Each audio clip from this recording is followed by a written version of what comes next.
Mawagang microphone. What can you say about the movie? Wait lang! Hindi pa ready. No. Bro. Harap natin. Yung Vitos. Yan. Ganyan. So, what can you say about the movie, Gospel of the Beast? Yung movie, masasabi ko, sobrang tapang ng atake. Kasi, ito, ngayon si Johnson, kung di ako nagkakamali, parang somehow nag-tweak siya ng onti sa character na medyo nakita rin natin yung maturity ng character niya dito. Tsaka mas naging palaban siya eh. Tapos yung direct, parang mas luminis ngayon yung atake nung yung magulo. Alam mo yung magulo, pero ang hirap i-explain eh. Basta magulo yung eksena, pero merong katulad ng isang eksena, pagbalil biglang mapayapa. Parang gano'n. Ang ganda. I mean, napakaganda para simulan ng Cinemalaya this year. Diba? Ano masasabi mo dun sa character ni Johnson? Sana all. Ay, gusto mo na ganong role. Oo, lahat naman siguro ng mga actor ngayon, kahit sino, papangarapin yung ganong klase ng role, diba?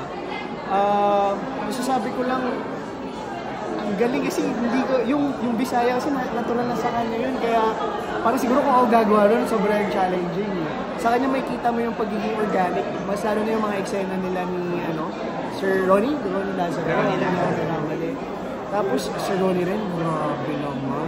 Parang alam mo, actually nakita ko nga sa eksena para tong Tito Eddie Garcia at Elijah Carlas eh. Pero this time, Sir Ronnie Lazaro and Johnson eh. Tingin mo ba may future din sa mainstream si Johnson katulad ng nangyari kay Elijah? Oo, may kita mo naman sa bata. Tsaka yun naman yung maganda ngayon sa indie industry natin na tumatawid na yung mga indie actors sa mainstream. Tsaka malaking potential din ng bata, nakita naman. Anong favorite na eksena mo dun sa pelikula? Without spoiling. Siyempre di naman nila mapapanood. Kasi ano ba, yung favorite ko yung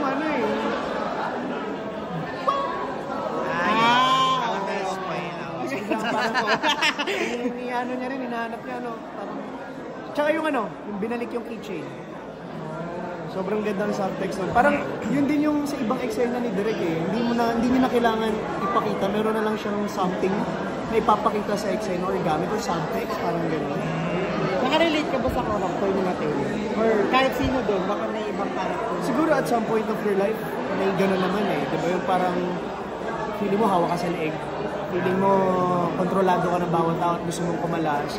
Pero gaya nung ginawa din ni Mateo, diba? Kailangan mong kumawala doon kasi syempre at some point isipin mo pa rin sarili mo eh. Tsaka, ewan ko, I mean, isabihin sana ako pero parang feeling ko hindi siya kaya. Pero yun. And then actually, meron sunod-sunod yung mga blessing mo. Like, ngayon sa YouTube mo yung podcast, sobrang ang daming mga views. Yung kay kasama si Kelvin, sa Elijah, sa Cairo. Ang dami sumusupport. Actually, yung podcast na yun, sobrang mahilig lang talaga ako makinig ng podcast. Tapos, unti-unti parang para sa akin pala to, yung hosting, talking to people, interviewing other people para mas makilala ng ibang tao. Tapos dumating pa to ngayon yung kay Tito Boy Abunda yung workshop na nahandpick tayo ni Tito Boy para ma-train ulit. Kasi hindi pa siya ulit nag-head ng ganitong klaseng training. So, sobrang swerte, sobrang thankful ako. Kumusta experience mo dun sa workshop? Workshop, yung 5 hours, ang dami ko natutunan. Walang tapon. Alam mo yung, di ba minsan nag-aaraga, kahit na 1 minute, kayo. Dito wala talaga. Sobrang lahat kami gutom na gutom. Si Tito Boy din, gutom magturo. Parang gusto niya. Ito na yung perfect time para magturo siya. Perfect timing na magsama-sama. Pero kailan ka ba magbabalik sa acting naman? Oo, sa acting naman. May miss ka na namin. Ako sobrang excited na rin ako. September, this coming September sa TV5. Yan, nangin nyo. Sana abangan nyo po. Makakasama natin dyan sila Sir Freddy Webb, Carly Martin, Queen Ai, Paolo Angeles. Na-excite na rin ako, Martin. Na-miss ko eh. Parang siguro pinagpahinga muna tayo pero pag bumalik, yan, tignan natin kung ano mangyayari. Ikaw ba si Nino do? Sana, no? Hindi, pero pero kasi nag-hosting ka na, magaling ka mag-hosting, nag-workshop ka pa. So if ever ba, are you willing to pursue yung hosting talaga na ira? Oo naman, like, on the side. Pero mas focus ko pa rin talagang pag-arte. Yan ang number one ko. Pag-arte pa rin. So, eto na nga. So, recently kasi... Hindi. Ano? Hindi, kasi diba naka-work mo sa BL series si Michael Burr sa My Plantito. So, ngayon kasi parang may kumakalat na, scandal or sex scandal. So, what was your reaction to it ba?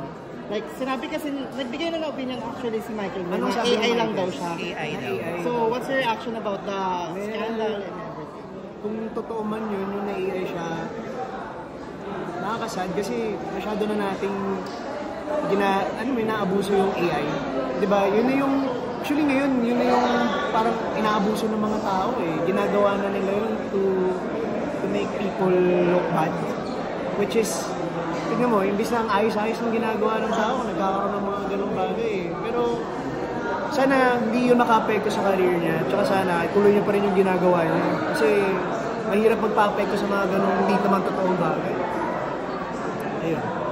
Sa'yo ba personally, if ever, nakanuda, hindi siya mangyari. Pero how you will take it as personally? How will I take it? Feeling ko hindi mo pa malalaman talaga unless andun ka na. Kasi kahit kanino naman siguro mangyari yun, di ba? Parang at some point, mata-down ka, malulungkot ka. Pero feeling ko, it won't matter kung paano ka magtrabaho. I mean, hindi naman siya makaka-apekto. So at the end of the day, tuloy ka pa rin.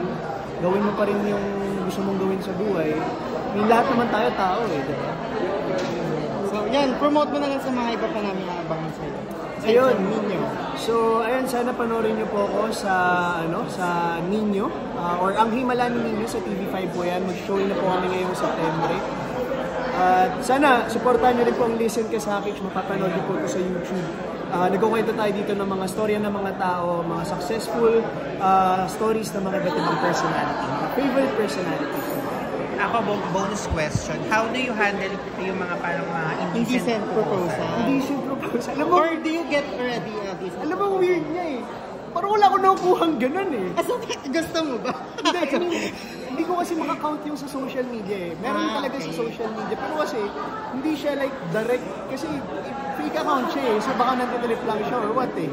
Diba? So, pero yung gano'n, hindi ko na, sa totoo lang, kaya yung mga hates, yung mga gano'n, hindi maabot sa akin. Kasi pag negative talaga, hindi ko na talaga binabasa.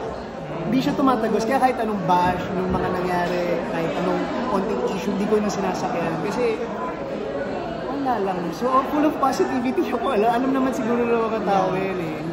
Yeah, yun. Pero hindi kasi it's indecent proposal. Parang something, they offer something for you. How you handle that one? Wala pa kasing wala pa. Ano sa akin. Meron siguro take advantage na director. Kasi lalo na gusto kasi na paano take advantage? Parang alam mo yung bebeso siya tapos biglang may something na medyo may init yung parang napagganon ako eh. So ayun, parang naramdaman din niya. Siyempre ikaw din bilang tao or bilang artist, feeling ko dapat nabigyan mo ng energy mga sa paligid mo na hindi ako ganyan. Artist ako. Kasi minsan nasa sayo rin eh. Diba? Kung isisadak mo ba yung mga tao or what. Pero may iba naman kasi naturally seductive naman sila.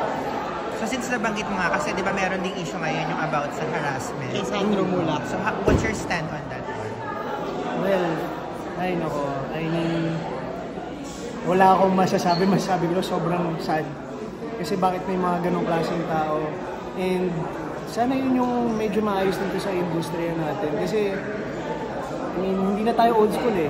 Diba? Hindi na tayo old school tulad ng dati na para lang sumikat ka, magaganong ka. Ngayon, sana alam din ng mga ibang artists, maging aware din sila sa paligid nila. Kung sino yung mga sinasamahan nila, kilalanin din nila kung sino yung mga sinasamahan nila. At the same time, yung mga tao sa paligid, huwag din natin i-take advantage yung mga baguhan na pumapasok sa industriya. Kasi yung mga yan, gagawin talaga nila lahat para lang makapasok. Pero huwag naman din natin abusuhin. Kasi yung abuso na yun, I swear, may hangganan yun. May hangganan yun.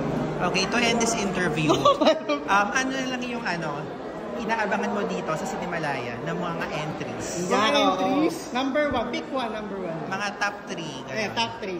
Top 3. Una kasi talaga sikip. kausap ko na last year. Balota. So yung Balota sobrang interesting na sa akin since last year. The number 1. Actually, kinausap ko nga siya kanina. Sabi ko, panood ako. Sabi ko, gusto yung ticket. Okay, gets naman. Marian yan eh. Tapos siguro pangalawa yung Gulay. Gulay lang manong. Okay, Cedric Juan. Gulay lang manong.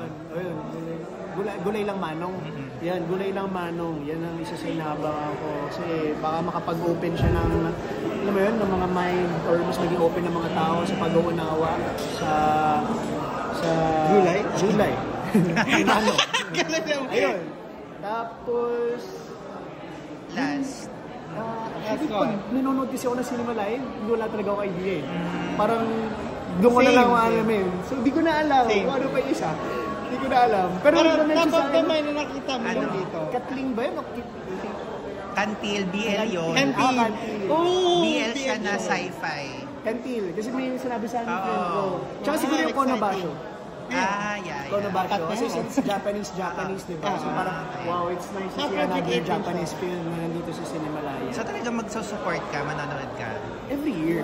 I mean, nasa pagpipelikula lang talaga yung puso ko ever since. Minsan nakaka, lang, bakit yung gusto mo yun lumalayo sa'yo. Actually, sobrang weird niya kanina. Dami nagtatanong sa akin, Cinemalaya ka na ba? Di ba? Hindi ka nag-audition. Nag-audition na ako before eh, pero hindi ko alam eh. Siguro hindi lang, wala pa talaga yung right time. Ako hindi naman ako na-down or what, kasi naniniwala talaga ako sa right time. Kaya pag tinatanong nila ako, sinasabi ko na rin talaga, baka naman may mga nakarinig dyan. Manifest mo na lang. Manifest. May right time dyan, may tamang script dyan. Tsaka sana makakuha tayo best actor. Yeah, syempre ko pa. Di ba nag-best actor ka na sa Manila Film Fest?